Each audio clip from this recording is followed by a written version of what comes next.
Bonjour à tous, bonjour Benoît Hamon. Bonjour. Manuel Valls a donc décidé d'utiliser le fameux 49.3 qui permet de faire passer un vote sans besoin que ce vote soit exprimé, sans majorité, à condition évidemment qu'une motion de censure ne soit pas adoptée. Comment vous réagissez ? Écoutez, c'est la fin d'un échec ou d'un parcours qui aurait été celui de cette loi travail qui n'aura trouvé nulle part suffisamment de soutien. Elle est rejetée par 3 Français sur 4, cette loi travail. Elle a réuni une mobilisation constante dans la rue. Elle n'a pas de majorité au Parlement. Et en dépit de cela, le gouvernement décide d'aller au bout et donc de se passer de majorité pour faire passer son texte. Pourquoi il n'y a pas de majorité autour de ce texte ? Parce qu'elle va changer quelque chose de fondamental dans les relations sociales de ce pays. Jusqu'ici, en France, un accord d'entreprise ne pouvait pas déboucher sur des conclusions plus défavorables pour le salarié qu'un accord de branche ou que la loi. Eh bien, la loi travail va avoir comme conséquence désormais, pour la première fois, qu'un accord d'entreprise pourra aboutir à des conclusions plus défavorables pour vous, pour tous les salariés, que ce qu'il y avait dans une branche, la métallurgie, l'agroalimentaire, peu importe, ou dans la loi. C'est cela qui était au cœur du débat. Un exemple extrêmement concret, une heure supplémentaire en France, légalement, c'est 25%. On peut y déroger et baisser le tarif de l'heure supplémentaire jusqu'à 10%.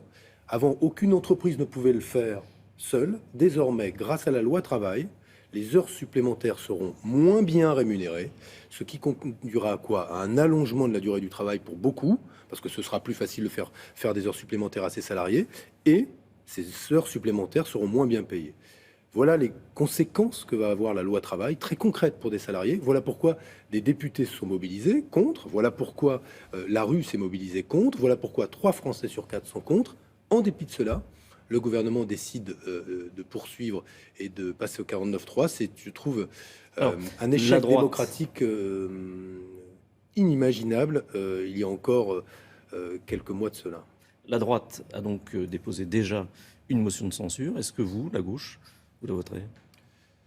Écoutez, la droite, en tout cas la motion de censure de la droite, il faut imaginer que vous avez beau être en désaccord avec Manuel Valls, préférer à Manuel Valls Nicolas Sarkozy qui propose de supprimer 600 000 ou 300 000 fonctionnaires tous les 5 ans, ça dépend selon les candidats de droite, de supprimer l'ISF, de porter la retraite à 65 ans. C'est un peu compliqué de préférer ce projet-là à celui du gouvernement. Cela étant dit, moi je vais discuter avec les parlementaires de gauche qui sont opposés à la loi travail. Ils sont socialistes, ils sont front de gauche, ils sont écologistes, et nous allons le faire aujourd'hui pour voir de quelle manière aujourd'hui nous réunissons, nous nous rassemblons, et je vais mettre beaucoup d'énergie pour traduire notre opposition à ce qui s'est fait dans la loi travail et qui va avoir des conséquences tout à fait négatives en termes de recul sociaux pour les salariés, et le choix démocratique, ou en tout cas non démocratique, ou alors il est permis par la Constitution, mais qui consiste à faire passer une réforme aussi importante sans avoir de majorité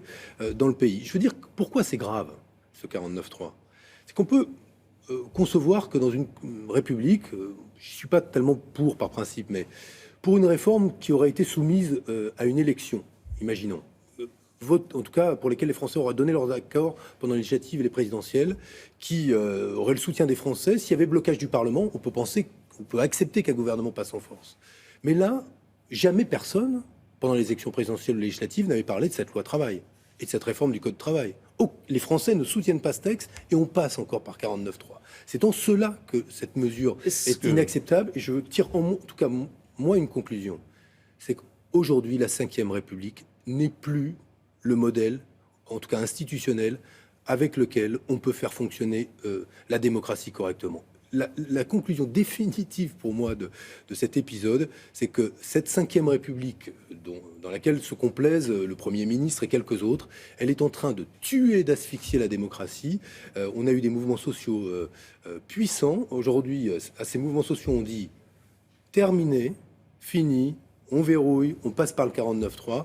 Je trouve qu'il est vraiment temps, et j'espère que l'élection présidentielle y contribuera, qu'on passe à une 6e République beaucoup plus respectueuse des aspirations démocratiques des Français. Est-ce qu'il pourrait y avoir une motion de censure de gauche avec il faudrait les fondeurs du Parti députés socialiste, avec les communistes, avec les Verts ? Pour que tout le monde comprenne, on ne peut pas déposer une motion de censure comme ça, il faut 58 députés pour déposer une motion de censure.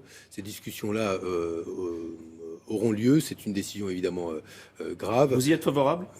Moi, en tout cas, je discuterai avec tous ces députés de la manière, en tout cas, de pouvoir nous rassembler et manifester notre désaccord sur le fond avec la loi travail et avec la méthode qui a été choisie. Quelle forme prendra ce rassemblement à cette étape et à cette heure? Est-ce que je ça ne le pourrait sais pas être encore. une motion de censure si vous trouvez les députés nécessaires? En tout cas, c'est ce qui sera sur la table de la part de plusieurs parlementaires. Nous en discuterons et nous verrons de quelle façon aujourd'hui, puisque le gouvernement a décidé de refuser le boulevard qui lui était offert à travers un compromis que nous lui proposions. Je veux le rappeler juste ici. Hier à Matignon, le Premier ministre m'a invité comme quelques autres.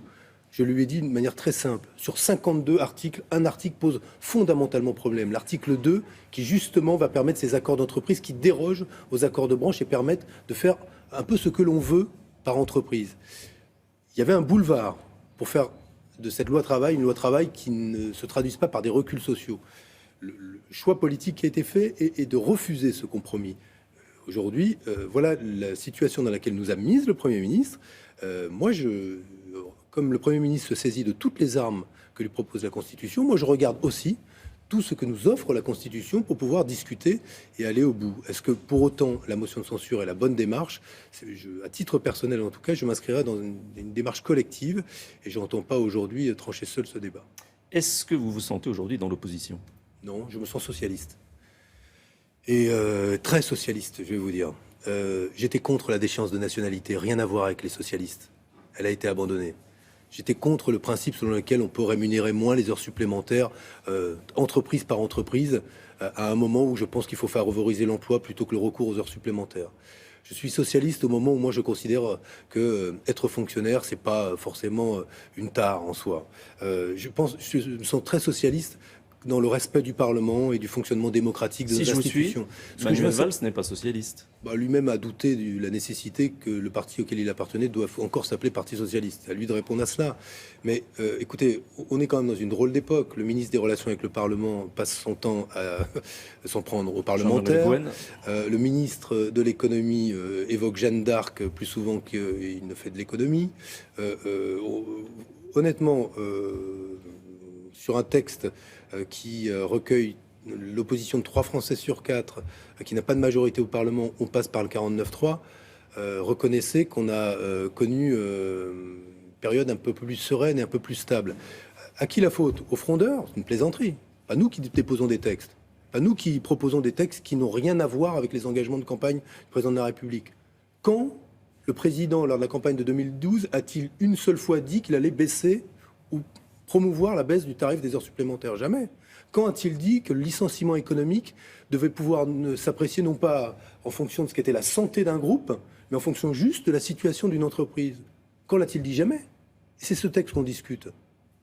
Moi, je n'y suis pas favorable, parce que je suis un homme de gauche, que je suis socialiste, et que je pense aujourd'hui que la réduction du temps de travail, le fait de bien payer le travail de ceux qui travaillent, justement, tout ça, c'est moderne, c'est normal et c'est juste. Ce serait bien, d'ailleurs, au passage, que les notions de justice sociale imprègnent davantage le discours d'un certain nombre de ces ministres. Merci, Benoît Hamon. Merci à vous.